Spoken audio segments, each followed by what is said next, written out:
So everyone, मेरे YouTube channel पर आप लोगों का फिर से एक नए वीडियो के साथ स्वागत है। और अगर आप लोग मलेशिया आना चाहते हैं तो बहुत भाई लोग मुझे कमेंट किए हैं, तो सबका कमेंट का जवाब दूंगा कि सिंगल एंट्री वीजा में आ सकते हैं या नहीं आ सकते हैं, और मलेशिया आने के लिए कौन कौन सा वीजा लगता है और कितना खर्चा लगा था और कहाँ से वीजा लगा है।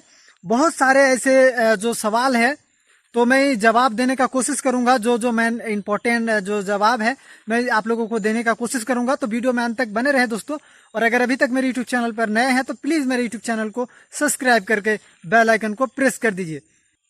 तो चलिए वीडियो स्टार्ट करते हैं। आप लोगों को बता दूं कि एक भाई ने मुझे कमेंट किया है कि मैं एजेंट को बोला था कि वर्क परमिट लगाने के लिए, लेकिन वो जो है सिंगल एंट्री से उसे भेज रहा है।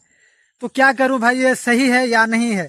तो मैं आप लोगों को बता दूं, अगर आप लोगों को एजेंट ने सिंगल एंट्री वीजा दिया है तो सही है दोस्तों, क्योंकि मलेशिया आने के लिए पाम ऑयल प्लांटेशन का जो वीजा रहता है और यहाँ पर आने के लिए सिंगल एंट्री ही वीजा लगते हैं। तो उसे बोला था कि वर्क परमिट। तो देखिए यहाँ पर 10 दिन बाद आके या 4-5 दिन बाद आके यहाँ पर एक मेडिकल होता है मलेशिया में आके।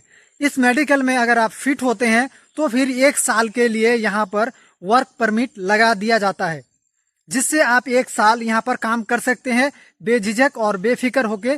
क्योंकि यहाँ पर वर्क परमिट आपको मलेशिया आने से 10 दिन के बाद या तो फिर 3-4 दिन बाद मेडिकल होगा। अगर मेडिकल में आप फिट हो गए भाई तो फिर आपका जो है यहाँ पर वर्क परमिट लगा दिया जाएगा और वर्क परमिट के द्वारा आप काम कर सकते हैं। अगर अनफिट हो गए तो फिर यहाँ से फिर आपका वर्क परमिट नहीं लगाएगा, फिर आपको वहां से रिटर्न भेज दिया जाएगा। आपको फिट होना बहुत ही जरूरी है, क्योंकि वहां से आते हैं तो फिट होके, लेकिन यहाँ पर भी 10 दिन बाद या कुछ यहाँ पर एक और मेडिकल होता है। यहाँ पर आने के बाद 1 साल का वर्क परमिट जो लगते हैं, इसके लिए एक मेडिकल होता है। जो मेडिकल में फिट होता है उसी को यहाँ पर रखा जाता है और उसका ही वर्क परमिट लगता है। अगर नहीं होता है तो फिर उसको भेज दिया जाता है। और एक भाई ने मुझे कमेंट किया कि भाई कंपनी का नाम नहीं बता रहा है। मैंने चंडीगढ़ से जो है वीजा लगवाया है, ऑफिस से, चंडीगढ़ का वीजा मतलब ऑफिस से कहीं से, और फिर वहां से लगवाया है। तो कंपनी का जो है नाम नहीं बता रहा है, उसको नहीं बता रहा है कि कौन सा कंपनी में तुमको जाना है। तो दोस्तों, अगर आप लोगों को कंपनी का नाम नहीं बता रहा है तो आपको जब आपका वीजा लग जाएगा तो उसी में जो वीजे में ही लगा हुआ रहेगा आपका कंपनी का नाम, और कहाँ जा रहे हैं और किस जगह में जा रहे हैं वो भी आप लोगों का पूरा डिटेल्स में जो है लिखा हुआ रहेगा। तो आप लोगों को वो उसका जो जब आपका वीजा लग जाता है तो उसका जेरोक्स मांगिए, आपको उसी में मिल जाएगा। कंपनी का अगर नहीं एजेंट बता रहा है तो फिर अगर वो वीजा देता है तो फिर आपको जो है पता चल जाएगा। वो आपका अगर कंपनी का नाम उसमें नहीं लगा हुआ रहता है तो फिर वो फ्रॉड है। अगर उस वीजा में अगर कंपनी का नाम और जिस जगह में आ रहे हैं और जिस जगह में पता सब कुछ लिखा हुआ रहेगा, किस कंट्री में आ रहे हैं और कौन सा काम में आ रहे हैं, वो सब कुछ आपको जो है डिटेल्स में मिल जाएगा। तो वो एजेंट अगर नहीं बता रहा दोस्तों तो आपको वो वीजा लगने के बाद आपको मालूम चल जाएगा। और अगर नहीं रहता पासपोर्ट में वीजा लगा हुआ, जब पासपोर्ट में नहीं रहता नाम या कंपनी का कुछ भी ऐसा एड्रेस नहीं रहता कि आप कहाँ जा रहे हैं और किस काम को आप करने वाले हैं, तो फिर वो आपको फ्रॉडगिरी से भेज रहा है, या तो फिर आपको वो वर्क वीजा से नहीं भेज रहा है, आपको दूसरे वीजा से आपको भेज रहा है जो कि आपका नहीं बता रहा है, या तो फिर टूरिस्ट वीजा से भेज रहा है।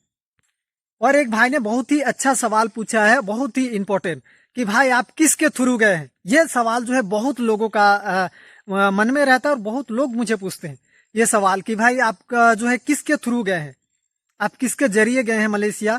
तो आप लोगों को बता दूं कि मलेशिया मैं आया था, कोलकाता से आया था और कोलकाता कबीर के वापस से आया था। लेकिन अगर आप लोग वहां से आना चाहते हैं तो आ सकते हैं। अगर आप लोगों का अच्छा अगर लगते हैं तो आ सकते हैं, नहीं तो आप लोग दूसरा ऑफिस खोज सकते हैं। मैं किसी ऑफिस का नाम नहीं बता रहा हूं, लेकिन मैं आप लोगों को उसका बारे में इसीलिए बता रहा हूं कि जो लोग मुझे बहुत ही बार जो है इस सवाल का जो है जवाब मांग रहे हैं। तो मैं आप लोगों को बता दूं कि मैं कोलकाता कबीर का ऑफिस से आया हूं, जो आयन कॉन्सुलेट सर्विस है। ऑफिस का नाम है आयन कॉन्सुलेट सर्विस, और एयरपोर्ट रोड के बगल में है। और जो है आप लोग वहां से लगवा सकते हैं, आप लोगों का मर्जी भाई। अगर आप लोग चाहते हैं कि मैं जहां से आया हूं वहां से लगवा सकते हैं, अगर नहीं लगवा सकते तो फिर अगर आप लोगों का जो नजदीकी पड़ते हैं, जहां पर आप लोगों का अच्छा एजेंट मिला है, तो आप लोग वहां से लगवा सकते हैं। ऐसा नहीं कि मैं बोल दिया हूं भाई कि नहीं तुम लोगों को वहीं से लगवाना है, ऐसा कुछ भी नहीं है। अगर आप लोगों का सवाल बार बार रहता है इसीलिए मैं बता दिया हूं दोस्तों कि मैं आयन कॉन्सुलेट सर्विस जो कबीर का ऑफिस है, जो फेमस है और मलेशिया में कोलकाता के अंदर की बहुत सारे ऐसे 2-3 राज्य के अंदर, बिहार हो गया, यूपी हो गया, और जो है छत्तीसगढ़, झारखंड, इस तरह का जो है राज्य जो बगल में है कोलकाता का, और बंगाल का हो गया, तो बहुत दूर दूर से आते हैं उसके ऑफिस से, और जो है पाम ऑयल प्लांटेशन का जो काम है ज्यादातर वही भेजते हैं इधर का एरिया का। अगर आपको बता दूं, चंडीगढ़ और जो चेन्नई के तरफ से वहां पर भी ऑफिस है, दिल्ली में भी ऑफिस है, तो आप लोग वहां से भी लगवा सकते हैं जो आप लोगों का नजदीक होता है। लेकिन मैं सब ऑफिस का नाम तो नहीं जानता हूं दोस्तों, तो मैं जिस ऑफिस आया हूं, आप लोग का सवाल जो था मैं जवाब देने का कोशिश कर रहा हूँ। आप लोग नेगेटिव ना सोचे, और ना ही आप लोगों को मैं फोर्स कर रहा हूँ कि आप वहीं से आइए और वहीं से वीजा लगवाइए। आप लोगों का जहां अच्छा होता है वहीं से वीजा लगवा के आप लोग आ सकते।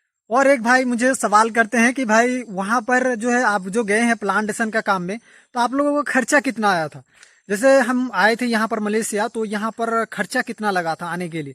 अगर आप पाम ऑयल प्लांटेशन का काम में आते हैं दोस्तों, तो हमेशा इसमें वर्क वीजा में अगर आते हैं तो यहाँ पर बहुत ही कम खर्चे में आ सकते हैं। लेकिन एजेंट जो है ज्यादा पैसा ले लेते हैं, जहाँ जिस तरह का ऑफिस है और जो है जैसा एजेंट है उस तरह से आपके पास पैसा लेता है। लेकिन अगर पाम ऑयल प्लांटेशन का वीजा की बात करूं तो बहुत ही ज्यादा फ्री रहते हैं, ऑफर देते हैं यहाँ पर, जैसे एफजीवी हो गया, फेल्टा हो गया, बहुत सारे ऐसे कंपनी है जो आपको बहुत ही ज्यादा जो है फ्री वीजा ऑफर करते हैं। लेकिन बहुत सारे कंपनी नहीं करते हैं, और जो है इसका वीजा अगर जाते हैं तो उसके लिए कुछ चार्ज देना पड़ता है। तो उसके लिए मिनिमम जो है 40-50 हजार, 30 हजार से इससे ऊपर खर्चा नहीं होता है। लेकिन एजेंट लोग जो है 60 हजार, 50 हजार तक ले लेते हैं, 70 हजार तक भी किसी से ले सकते हैं। तो जब हम लोग आए थे तो हम लोग पता नहीं था मलेशिया के बारे में कि कैसे जाना चाहिए, कि जैसे आप लोग मुझे सवाल कर रहे हैं, इस तरह मैंने भी बहुत सारे लोगों को सवाल किया और बहुत लोगों को पूछने का कोशिश किया, तो तभी उतना एजेंट के बारे में भी हम लोगों को पता नहीं था दोस्तों। तो फिर हम लोग किसी तरह जो है कबीर के ऑफिस के पास गए, तो वहां पर कबीर के ऑफिस में जो है मैन ऑफिस में तो नहीं लगवा पाए, फिर दोबारा एक जो है एजेंट था उसके पास लगवाए। तो वहां पर जो है हम लोगों का 70 हजार तक खर्चा हो गया टोटल। अगर टोटल की बात करूं, मेडिकल से लेके इन टोटल, मेडिकल का हालत तो 5 से 6 हजार खर्चा होते हैं, लेकिन एजेंट जो लोग जो है इसका 10 हजार चार्ज करते हैं, और फिर जो है आपका 10 हजार लेते हैं। उसके बाद फिर जो है 60 हजार या तो फिर 55 हजार, इस तरह का जो है पैसा लेते हैं, जो वर्करों को बहुत ही मुश्किल से आना पड़ता है। लेकिन पाम ऑयल प्लांटेशन का वीजा जो है दोस्तों ज्यादातर फ्री रहते हैं और बहुत ही सस्ता रहता है वर्क वीजा। और एक भाई ने सवाल किया दोस्तों कि भाई वहां पर जो है ओवर टाइम होता है कि नहीं है, मतलब ओवर टाइम यहाँ पर होता है या नहीं है? तो होता है दोस्तों। यहाँ पर देखिए, अगर आप बेसिक में काम कर रहे हैं तो ओवर टाइम बहुत ही कम होता है, लेकिन होता है।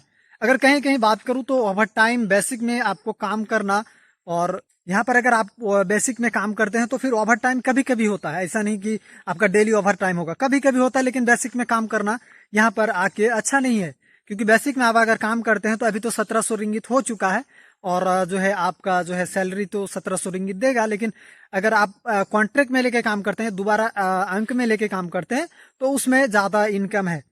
और एक भाई ने पूछा कि सैलरी जो है अभी फिलहाल क्या है, तो आप लोगों को बता दूं कि अभी जो है सैलरी जो है 1700 रिंगित हो चुके हैं फरवरी मंथ से। मैंने तीसरा वीडियो ऐसा बना चुका हूं कि सैलरी के बारे में बता रहा हूं कि फरवरी मंथ से जो है दोस्तों आपका हो चुके हैं 1700 रिंगित। तो आप लोगों का बहुत सारे सवाल का जवाब देने का मैं कोशिश किया दोस्तों। तो अगर आप लोग मेरे यूट्यूब चैनल पर नए हैं तो प्लीज मेरे यूट्यूब चैनल को सब्सक्राइब कर लीजिए, इसी तरह नई नई जानकारी पाने के लिए। अगर आप लोगों का कोई भी डाउट रहता तो मैं वीडियो के माध्यम से हो कमेंट में जवाब आप लोगों को देने का कोशिश जरूर करूंगा। तो आप लोग मेरे यूट्यूब चैनल को जो है जल्दी से सब्सक्राइब कर ले, इस तरह नई जानकारी पाने के लिए और नई अपडेट पाने के लिए। तो मिलते हैं नेक्स्ट वीडियो में दोस्तों और नई जानकारी के साथ। तब तक के लिए जय हिंद, जय भारत।